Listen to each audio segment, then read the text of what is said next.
ஈஸியாக அவியல் எப்படி செய்யறதுன்னு பார்க்கலாம். முதல்ல ஒரு ப்ரெஷர் குக்கரில் பூசணிக்காய், கத்திரிக்காய், உருளைக்கிழங்கு, அவரைக்காய், கேரட் இதெல்லாம் சேர்த்துக்கோங்க. உங்களுக்கு என்ன காய் தேவையோ அந்த காய் சேர்த்துக்கலாம்.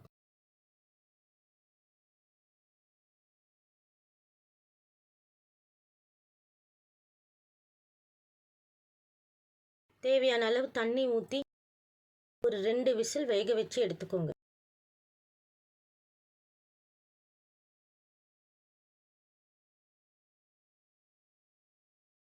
மிக்ஸி ஜாரில் அரிசி மாவு,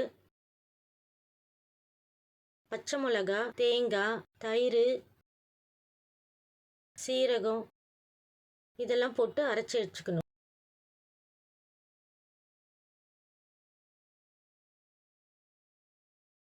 காய் நல்லா வெந்த உடனே அரைச்சி வச்சிருக்க பேஸ்ட்டை அதில் சேர்த்துக்கணும்.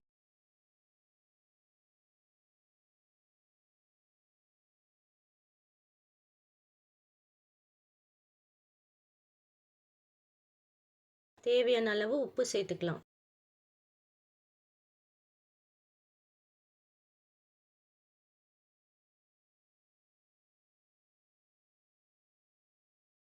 ஒரு பேனில் எண்ணெய் ஊற்றி அதில் கருவேப்பிலையை தாளித்து நம்ம செஞ்சு வச்சிருக்க அவியலில் சேர்த்துடணும். 2 நிமிஷம் கொதிச்சா போதும். ரொம்ப ஈஸியாக அவியல் ரெடி ஆகிடும்.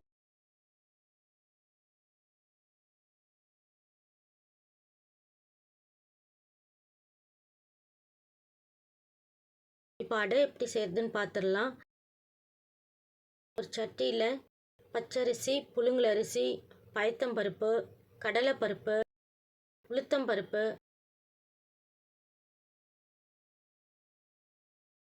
எல்லாமே ஒரே கப்பில் அளவெடு. மிக்ஸி ஜாரில் சீரகம், உப்பு, பச்சை மிளகா, தேங்காய், இஞ்சி ஃபஸ்ட்டு இதெல்லாம் போட்டு லேசாக அரைச்சிக்கலாம். இதெல்லாம் சேர்த்து லேசாக அரைச்சிட்டு அது கூடவே ஊற வச்சிருக்க பருப்பையும் போட்டு அரைச்சி எடுத்துக்கணும்.